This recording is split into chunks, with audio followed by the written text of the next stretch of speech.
Graça e paz, igreja. Vamos abrir a palavra do Senhor na primeira carta do apóstolo Paulo aos Coríntios, capítulo de número 13. Vamos ler todo o capítulo e é esse texto que o Senhor nos deu para a edificação da igreja. Parabéns, igreja, pelos 50 anos de organização eclesiástica. Parabéns, povo de Deus, que se reúne nesse lugar. E para mim e a minha família, minha esposa me acompanha nessa noite, é um privilégio estarmos aqui. De manhã estivemos ontem lá na cidade de Pava, e de maneira que é uma alegria para nós rever irmãos queridos. Então trago o abraço do nosso conselho, trago o abraço da Igreja Presbiteriana de Salto, e parabéns por esses 50 anos de organização eclesiástica desta igreja nesse lugar. É que o Senhor seja glorificado através da vida de cada membro desta igreja que aqui se reúne, cada membro que ama o Senhor, que serve o Senhor nesse lugar. Então, que o Senhor seja glorificado através da vida de todos vocês. Primeira carta de Paulo aos Coríntios, capítulo de número 13, diz o seguinte: E eu passo a mostrar-vos ainda um caminho sobre modo excelente. Por que o apóstolo começa dizendo isso? Ele, no capítulo 12, ele fala dos dons espirituais.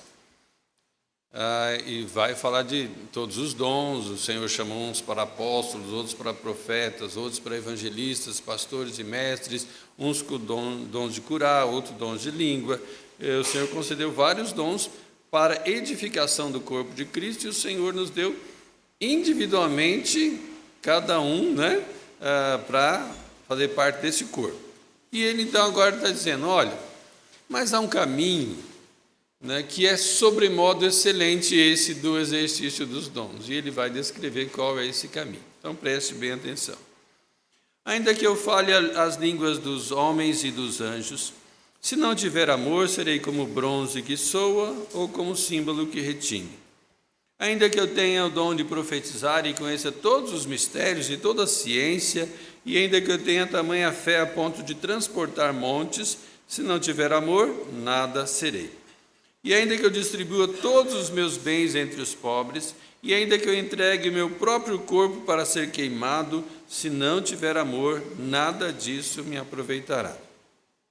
O amor é paciente, é benigno, o amor não arde em ciúmes, não se ufana, não se ensoberbece, não se conduz inconvenientemente, não procura os seus interesses, não se exaspera, não se ressente do mal, não se alegra com a injustiça, mas regozija-se com a verdade.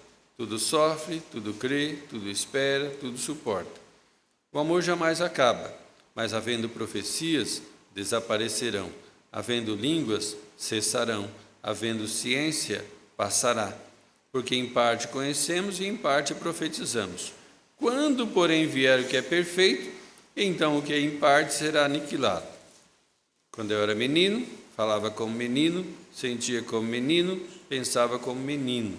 Quando cheguei a ser homem, desisti das coisas próprias de menino, porque agora vemos como em espelho, obscuramente. Então veremos face a face. Agora conheço em parte, então conhecerei como também sou conhecido. Agora, pois, permanecem a fé, a esperança e o amor. Estes três, porém o maior destes é o amor. Vamos orar? Senhor Deus, Pai querido, obrigado por esse grande, maravilhoso privilégio que estamos tendo nesse momento, nesta noite, nesse lugar. Obrigado por esta igreja, Senhor, que se mantém fiel às Escrituras Sagradas, se mantém fiel ao seu cabeça, que é Jesus Cristo. Obrigado, Senhor, por todos os membros desta igreja, pela liderança desta igreja, e obrigado, Senhor, pela Tua palavra que acabamos de ler, que é viva, que é eficaz, que é alimento para a nossa alma, que é o maná de Deus para a nossa edificação espiritual. Queremos, Senhor, não somente lê-la, mas queremos agora compreendê-la, e que Deus, o Santo Espírito, o mesmo que a inspirou, também ilumine nossa mente e o nosso coração para compreender essas verdades e colocarmos em prática na nossa vida. tudo isso para a glória do Senhor, tudo isso para o crescimento do teu reino, tudo isso para a edificação do corpo de Cristo. É a nossa oração em nome de Jesus, nosso Senhor e Salvador. Amém, Senhor. Amém. Renato Russo, ele escreveu uma música aí usando esse primeiro versículo, né? Não vou pedir para cantar, não, senão vai ter um coro assim, né? Todo mundo, a maioria conhece, né?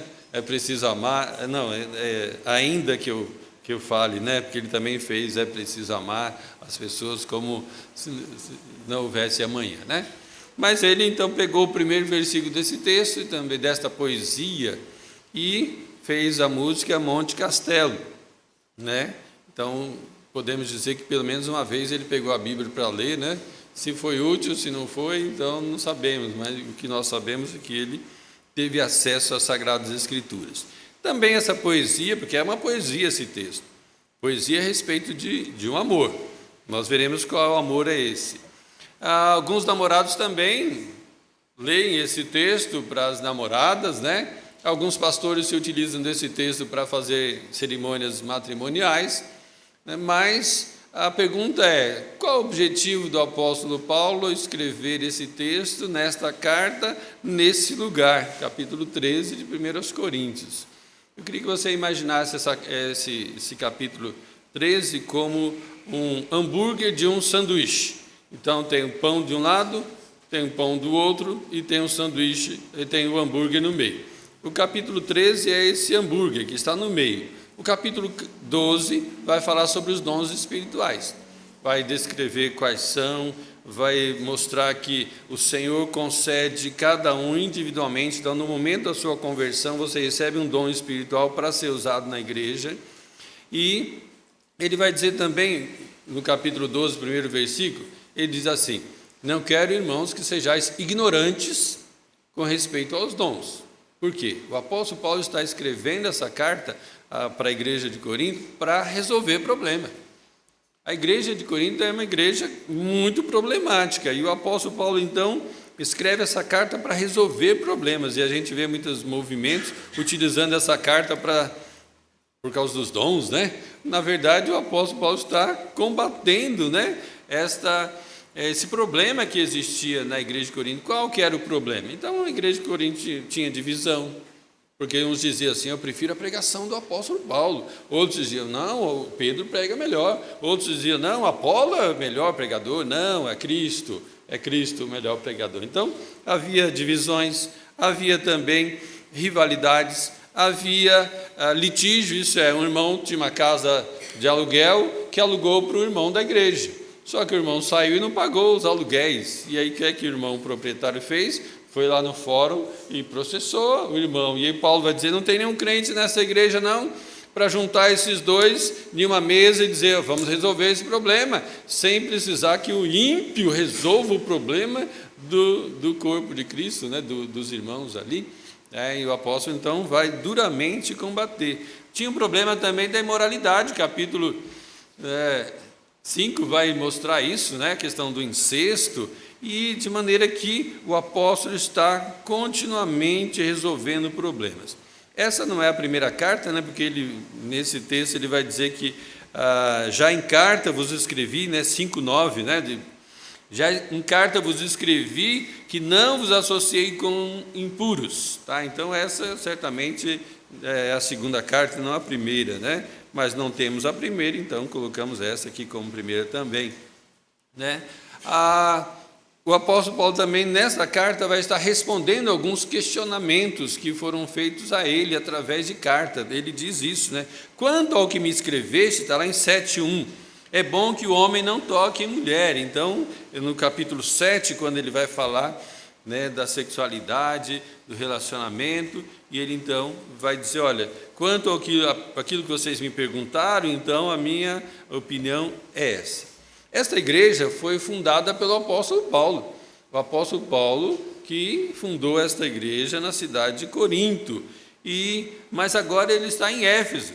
E ele recebe não somente essa carta com os questionamentos, quanto ele recebe uma membro da igreja, de nome Chloe, que diz assim: o apóstolo Paulo, a igreja de Corinto já não está mais como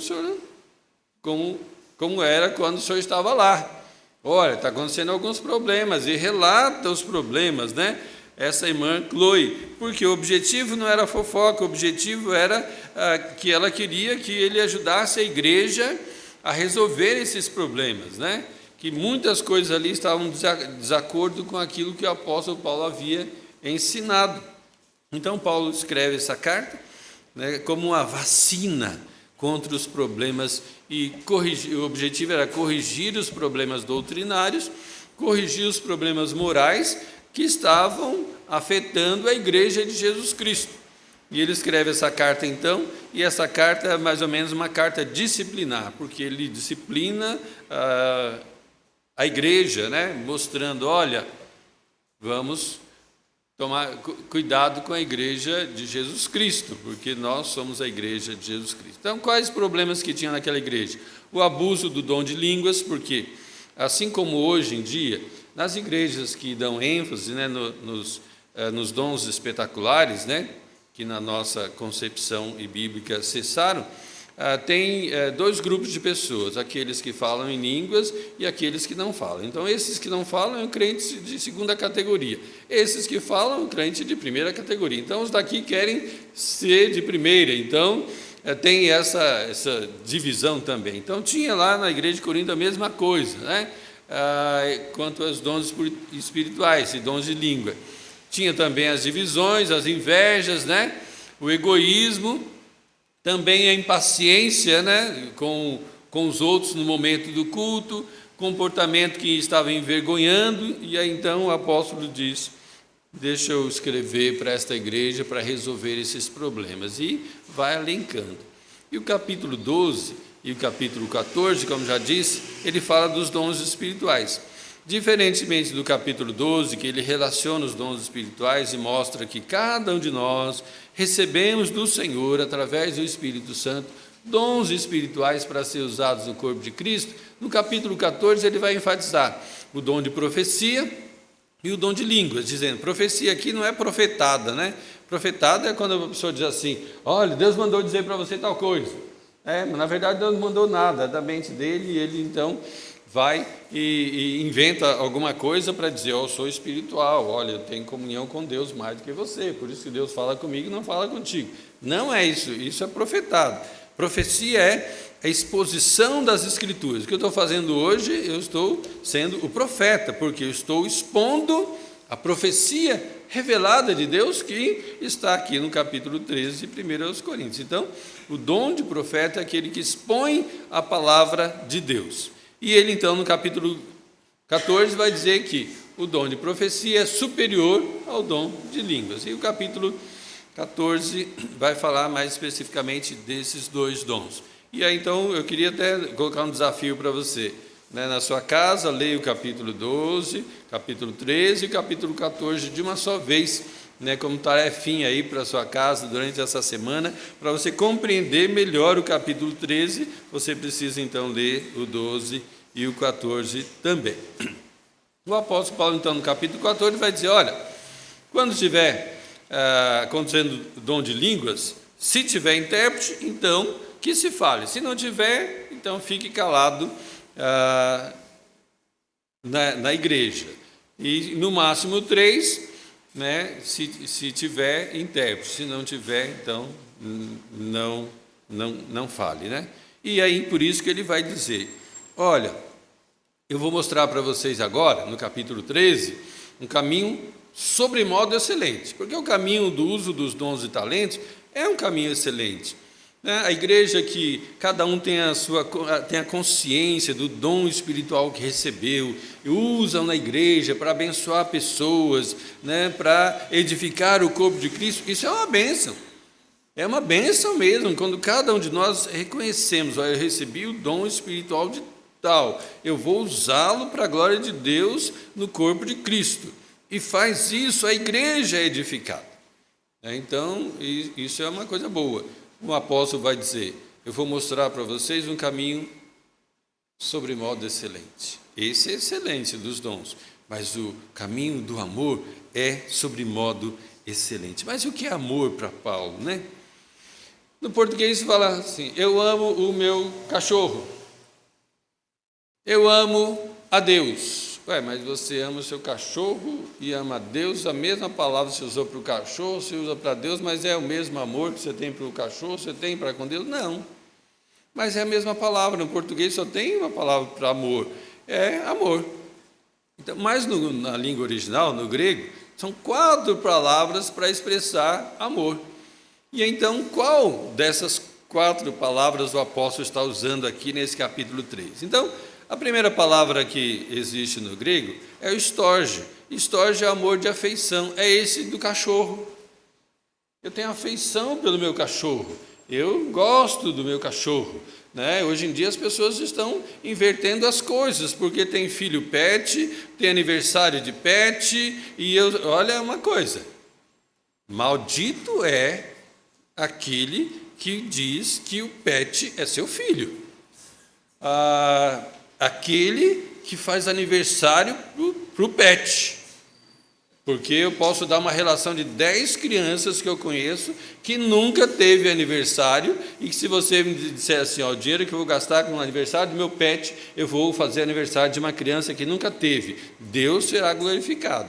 Agora, se você estiver gastando seu dinheiro com pet, fazendo aniversário para pet e considerando ele como uma criança, você é maldito. Isso é muito sério, porque hoje em dia virou moda, e a indústria, o comércio compreendeu muito isso, porque agora tem supermercado para pet.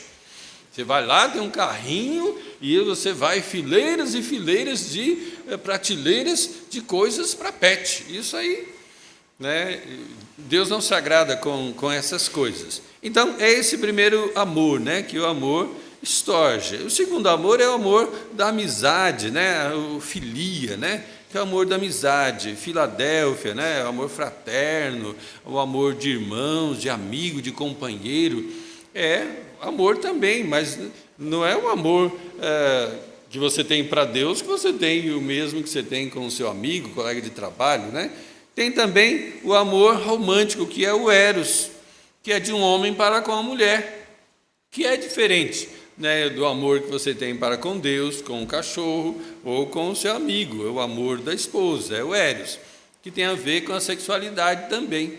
E, por último, o amor ágape, que é o amor da compaixão, que é o amor transcendente, que é o amor que só quem tem aquele que nasceu do alto, nasceu de Deus, aquele que recebeu do Senhor esse amor, que é o amor sobrenatural, é o amor sacrificial, que nós vemos em Cristo, na sua plenitude, porque Cristo é esse amor, porque Deus amou o mundo e deu o seu Filho, é esse amor divino.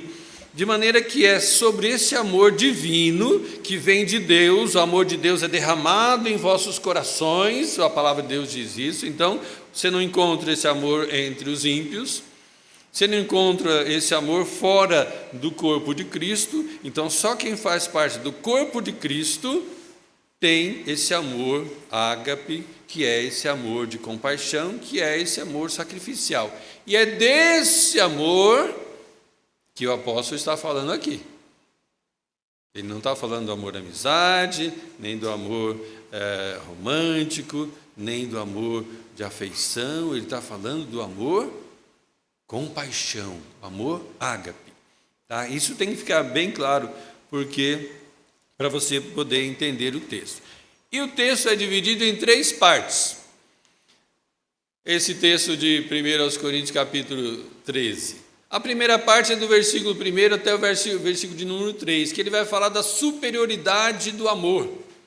Esse amor, que é o amor ágape, que é o amor que vem dos céus, ele é superior a um monte de coisas. E ele começa dizendo: ainda que eu fale a língua dos homens e dos anjos, se não tiver amor ágape, nada serei. Ele diz ainda: serei como bronze que sou, como um símbolo que retine. A ideia é, imagine alguém inteligente, muito inteligente, que saiba falar todas as línguas da terra. Ele chega lá na Somália, ele fala a língua daquele povo.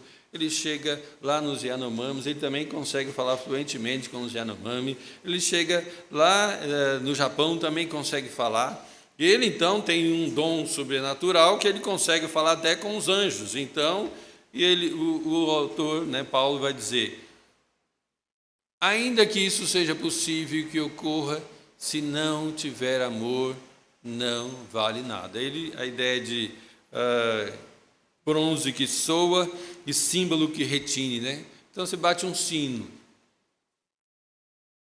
Você ouviu o barulho do sino, pronto, acabou. Que valor que tem aquilo? Nenhum. Se você tivesse ouvido e não tivesse ouvido, não tinha valor nenhum. Né? E ele então dizendo, ainda que haja essa sabedoria humana, se não tiver amor, não tem valor nenhum. E ele continua dizendo, e aí ele fala dos feitos poderosos e espetaculares, né? Ainda que eu tenha o dom de profetizar e conheça todos os mistérios, toda a ciência, ainda que tenha tamanha fé a ponto de transportar os montes, se não tiver amor, nada serei. O que é que ele está falando aqui? Ele está falando da superioridade do amor, e ainda que eu realize fatos espetaculares, isso é, que eu realize milagre, dizer para um monte sair daqui e para lá, ainda que eu tenha o dom de profetizar e conheça todos os mistérios, imagine uma pessoa eloquente, que fale para multidões.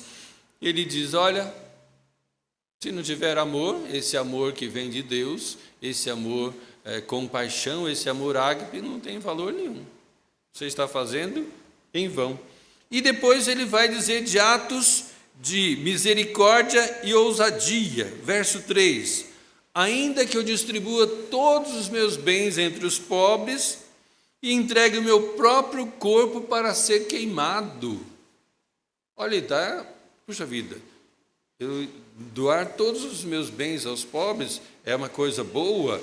Aos homens eu seria aplaudido, eu estaria lá nos telejornais, todo mundo queria me entrevistar. Como você fez isso? Só você doou todas as suas riquezas para os pobres e ficou sem nada, né? Então, assim, seria destaque entre os homens. Esse homem é especial, esse homem é... né?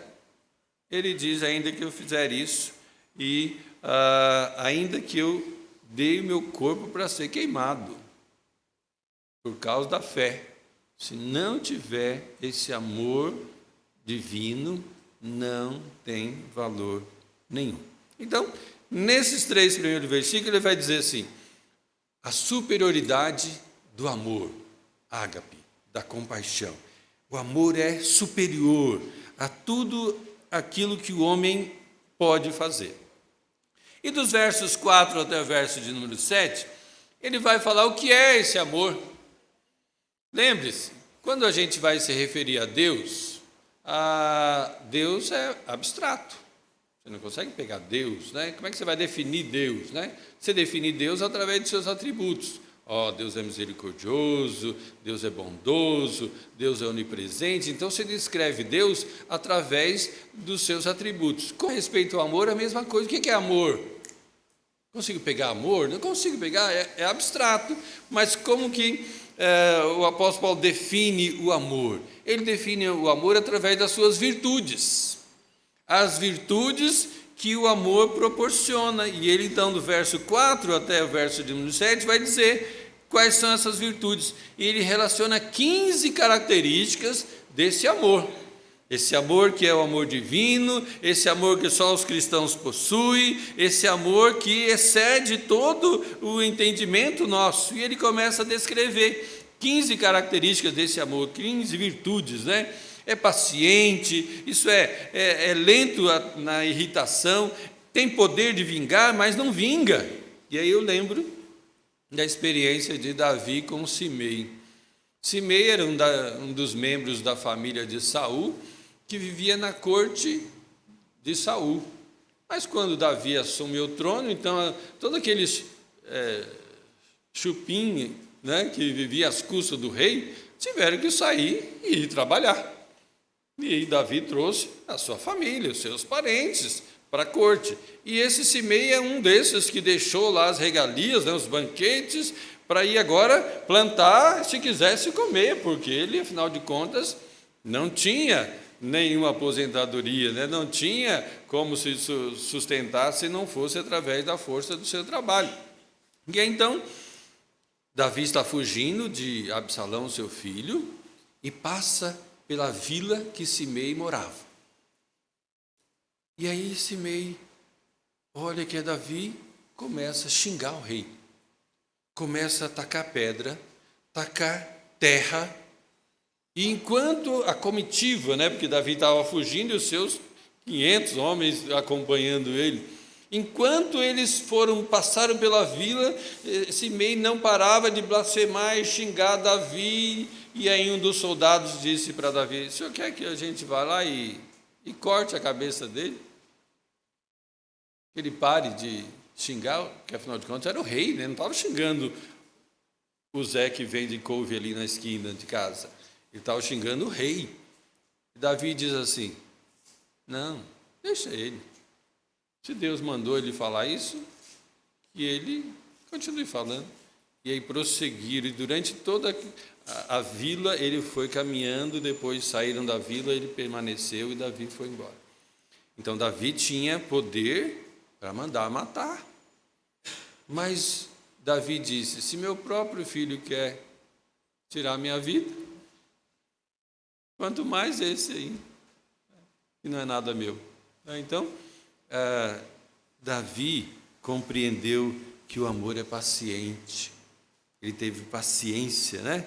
Mas o texto diz que também o amor é benigno, isso é bondoso, é amável para com todos, não é ciumento, né? Não se aborrece com o sucesso do outro, não é invejoso, não se ufana, e a palavra aqui ufanar é cheio de vento, e tem a ver com vaidade, né? O amor não é vaidoso, mas não é nariz empinado, mas é alguém que reconhece quem verdadeiramente é. Não pensa de si mesmo além do que convém, não. Quem ama verdadeiramente, esse amor que vem de Deus, não é alguém que acha que é melhor que o outro. Qual que era o problema lá da igreja de Corinto? A disputa. Eu sou melhor, meu dom é melhor. O Márcio toca. Ixi, o Márcio é melhor do que o fulano de tal que não toca. Né? O Márcio... O apóstolo está dizendo: olha, os dons vão ficar por aqui. Isso é dessa terra. Os dons são coisas boas, excelente. Deus concedeu para o bem da sua igreja, mas vai ficar tudo por aqui. Então, não briguem por causa dos dons, não haja divisões na igreja por causa disso, porque isso vai ficar por aqui. Não se ensoberbece, isso é, não se vangloria, não se conduz inconvenientemente, isso é, não é alguém orgulhoso, não procura os seus interesses, né? Não insiste em seus direitos, né?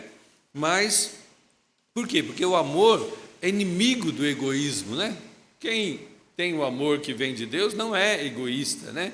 Não se exaspera, isso é, não se ira facilmente, não maltrata o outro, né? Não está sempre azedo, né? Essa é a ideia aqui.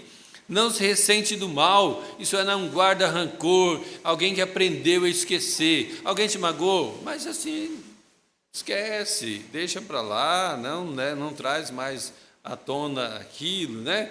É esse que tem esse amor verdadeiro. Não se alegra com a injustiça, mas pelo contrário, se entristece com a injustiça. E se alegra com a verdade, né? Quando a verdade está sendo propagada e falada, ele se alegra. Tudo sofre, isso é, ele pode cobrir qualquer coisa, pode suportar qualquer insulto, mas ele não paga o mal com o mal, e sim o mal com o bem. Tudo crê, isso ele crê na palavra de Deus, crê nas promessas do Senhor, crê no próximo, crê sempre no melhor a respeito do outro, não o pior a respeito do outro. Tudo espera. E a ideia que está presente aqui é Cristo.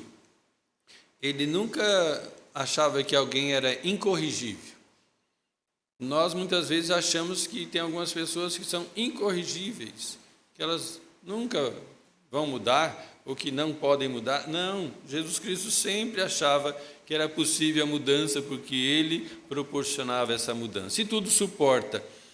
E suportar aqui é suportar para transmutá-la, né? Para mudar aquela situação, e por isso. Então, dos versos 4 até o verso 7, ele vai falar o que é esse amor através das virtudes, né? Das características que estão presentes aqui.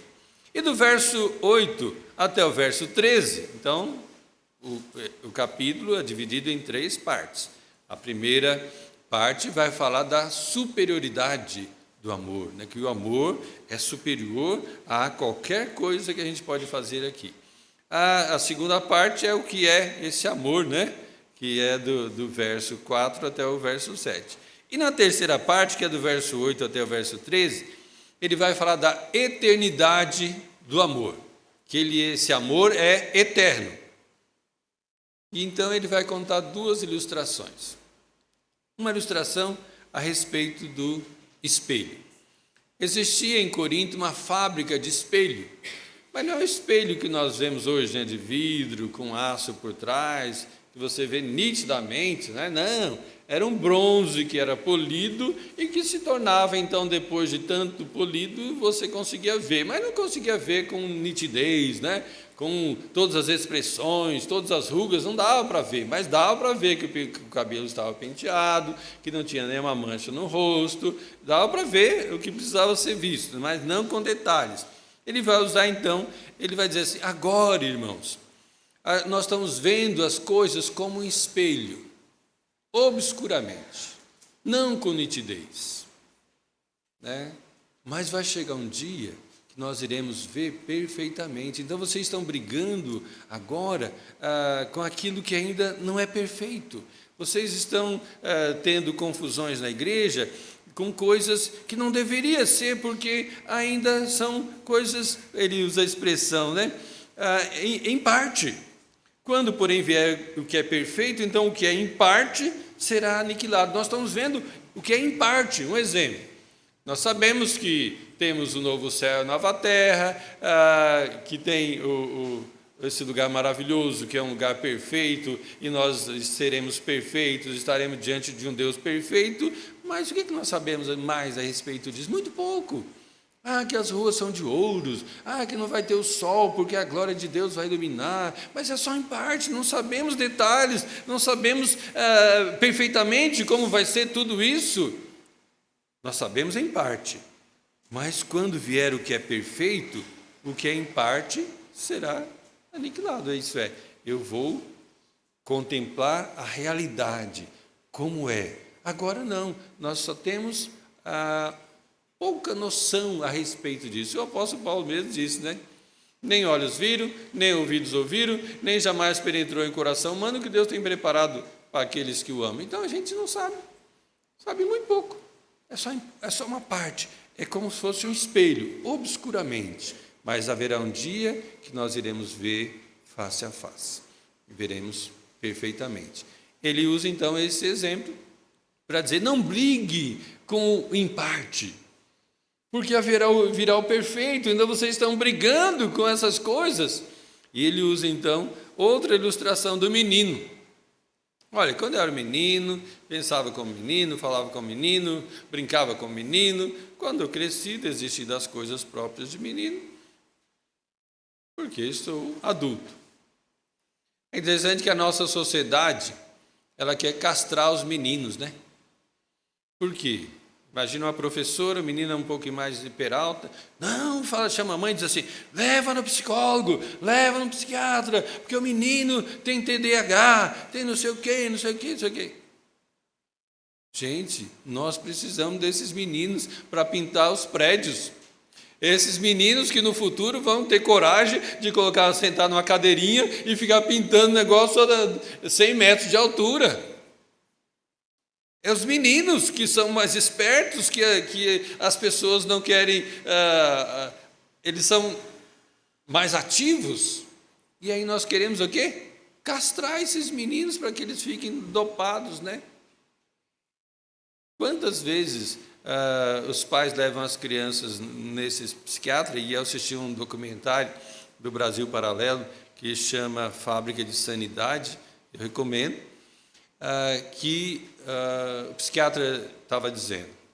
Antigamente, para você dar um diagnóstico psiquiátrico, você demorava assim, várias consultas, e no final, né, depois de várias consultas, você dava o diagnóstico. Ele falou assim, hoje em dia, a pessoa entra no consultório psiquiátrico, em 5 minutos, você tem depressão, você é bipolar, você não sei o quê, e dá uma receita de 5, 6 remédios. E ele diz, impossível se diagnosticar qualquer doença psiquiátrica em uma consulta de 5 minutos, ou de 10.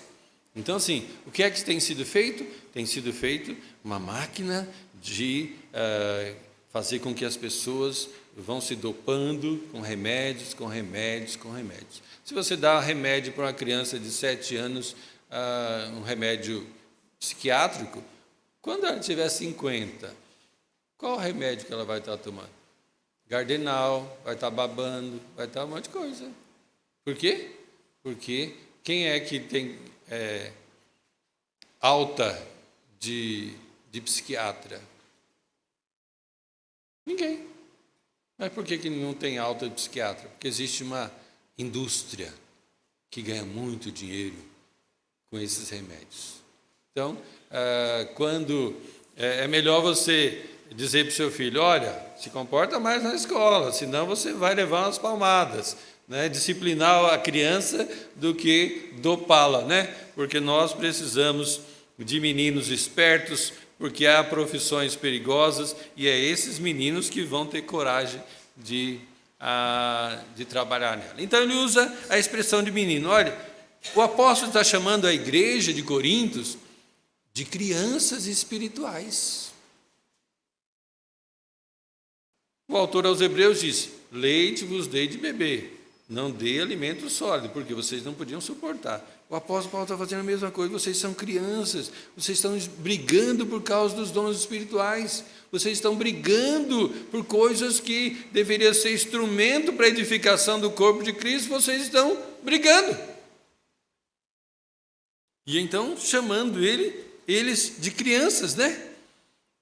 E ele diz, olha, já passou o tempo de criança, vocês agora são adultos. Espiritualmente, eu deveria ser, né? Porque se estão brigando, ainda são crianças, mas deveriam ser adultos. E ele, então, faz essas duas ilustrações, mostrando, olha, temos que crescer espiritualmente e não podemos brigar por aquilo que é em parte, porque o que é perfeito ainda vai vir, e aí nós, então, iremos compreender corretamente. E o último versículo, que eu queria pensar um pouquinho com vocês, ele termina dizendo, agora, pois, permanece a fé, a esperança e o amor. O maior desses três é o amor. O que é fé, esperança e amor? São dons. Vem de Deus. É presente de Deus. Pela graça sois salvos mediante a fé. A fé é um instrumento, né, que faz com que eu tome posse da salvação em Jesus Cristo. Então, é dom de Deus. A fé é dom de Deus. A esperança também é um presente de Deus, é um dom de Deus. E o amor é divino, porque ele vem de Deus e enche os nossos corações. Então, ele vai pegar os três dons mais nobres, né? Dons, por causa que são presentes de Deus mais nobres, e vai dizer, agora, pois, permanece a fé, a esperança e o amor. Desses três dons, o maior deles é o amor. Mas por que ele disse isso aqui, dizendo que, olha, o amor jamais acaba? A fé vai ficar aqui nesse mundo. A esperança vai ficar aqui também nesse mundo. Mas o amor, ele vai ultrapassar esse mundo e vai ir para o outro. Por quê? A fé, ela vai ser substituída pela visão. Então, nós temos fé no novo céu e nova terra. Mas quando eu estiver lá no novo céu e nova terra, eu não vou ter mais fé no novo céu e nova terra para alcançar, né? Eu vou ver. A fé será substituída pela visão. Eu vou ver Jesus, vou abraçar Jesus. E eu vou precisar de fé no céu? Não. Eu preciso de fé aqui. A esperança. Lembra o povo de Israel? O povo de Israel estava no Egito e tinha uma promessa. Promessa que Deus ia tirá-los do Egito e ia levá-los para a terra de Canaã. Então eles tinham esperança de que eles seriam libertos e que eles iam conquistar a terra prometida.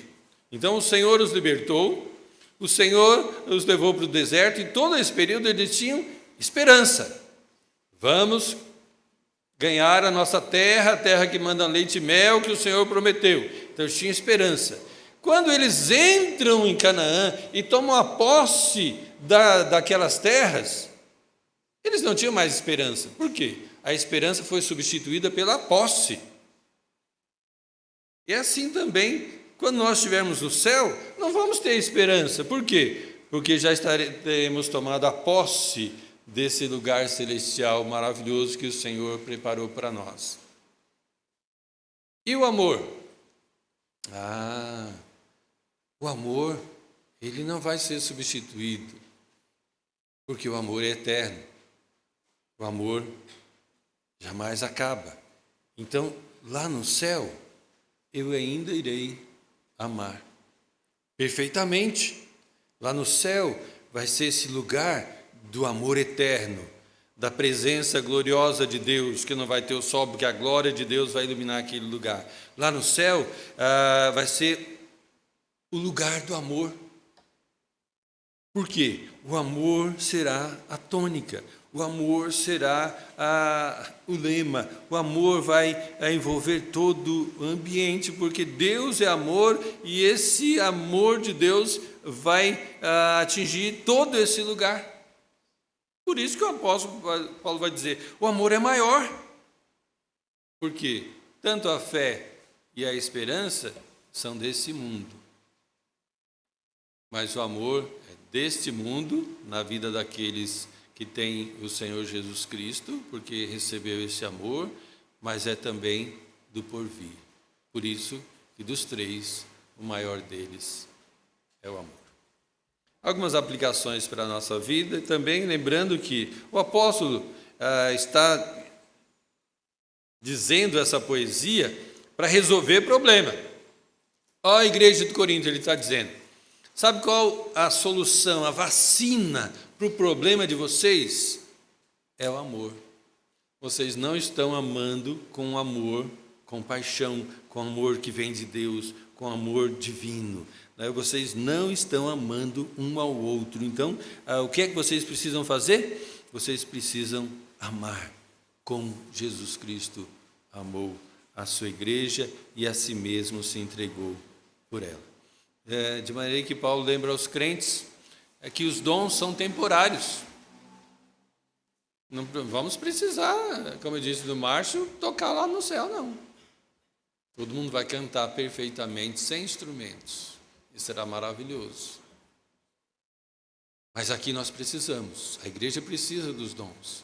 A igreja precisa do exercício dos dons. Mas os dons são temporais, mas o amor é eterno.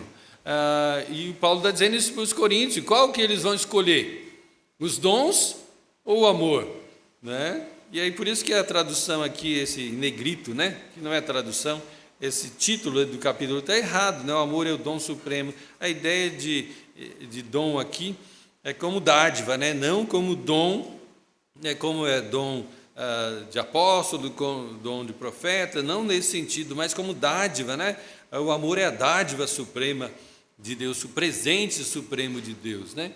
Então o apóstolo Paulo está chamando a atenção daquela igreja, dizendo, vocês vão preferir ficar com os dons ou com o amor, né? Exerça o amor. De maneira que todas as nossas ações serão julgadas pelo amor. Então, algumas aplicações para a nossa vida. O Senhor quis que nós expuséssemos esse texto nesta noite, nesse lugar, para você ouvir. Agora, a pergunta é, há divisões entre nós? Nós achamos que somos melhor do que o outro porque fazemos isso, aquilo, ou porque somos presbíteros, né? Será nós somos, porque somos pastores? Ou será que eu acho que eu sou melhor do que aquela irmãzinha que tem um dom de intercessão, que todos os dias dobra o seu joelho e ora intercedendo pelo pastor, pela liderança, pela igreja? Será que eu acho que eu sou melhor do que ela? Se eu achar, eu sou um estúpido. Por quê? Porque como o apóstolo diz lá em 1 Coríntios capítulo 12, quando ele vai dizer dos dons, nós somos um corpo. Individualmente nós somos membros desse corpo. E o olho não pode dizer para o pé, não preciso de você.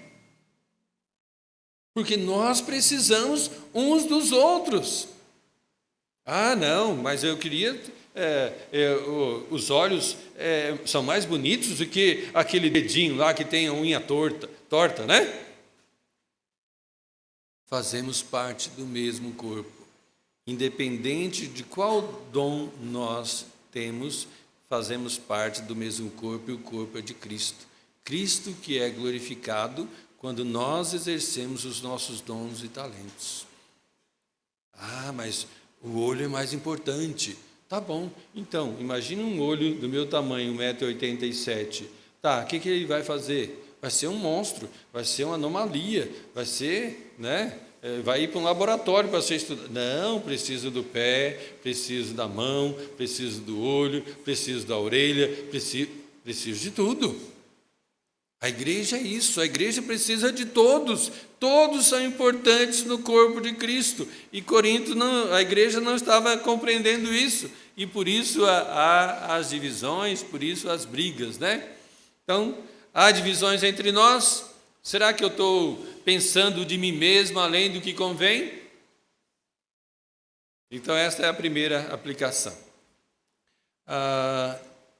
Se o amor jamais acaba, se o amor é mais importante do que a fé e a esperança, se esse amor que vem de Deus, então ele é divino, ele nos deu,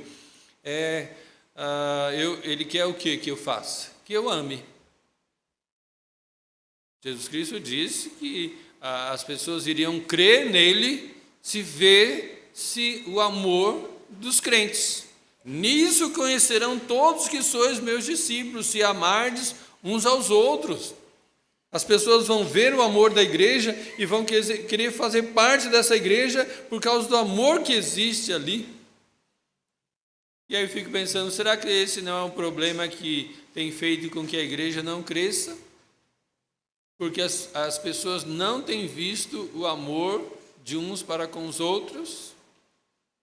Isso é muito sério.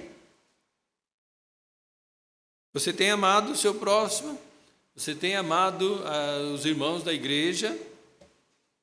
Temos que tomar muito cuidado, porque não podemos amar só de boca, né? E sim de fato e de verdade. A outra aplicação é que aqui tudo é temporário. O conhecimento é imperfeito, mas nós aguardamos o que é perfeito. O exercício dos nossos dons também é imperfeito, mas nós aguardamos o que é perfeito. Aqui não é completo, mas no céu será tudo completo. Nós somos meninos e vemos as coisas como em espelho, mas veremos perfeitamente quando vier o que é perfeito. Tenha os olhos voltados para o eterno. Tire os olhos do temporal e coloque no eterno. E aí você vai conseguir enxergar as circunstâncias, as realidades de forma diferente. E lembremos, a fé, ela foi substituída, ela será substituída, pela visão. A esperança será substituída pela posse, mas o amor não será substituído, ele só vai aperfeiçoar. Será o amor perfeito. Mas para que a gente saiba como será esse amor perfeito lá no novo céu e nova terra, temos que começar amando aqui. Esse amor ágape, esse amor de compaixão, esse amor que Jesus Cristo amou a todos nós, morrendo numa cruz para pagar a nossa dívida. Que o Senhor nos ajude a amar verdadeiramente. Lembre-se, só você tem esse amor ágape. Só a igreja ama de forma que Jesus Cristo quer. O ímpio não. Para que as outras pessoas vejam esse amor que é sobrenatural e queiram fazer parte do corpo de Cristo. Por isso a minha oração nesta noite é que você seja amando como Cristo amou a igreja, né? Se sacrificando e morrendo por ela. Vamos abaixar nossas cabeças.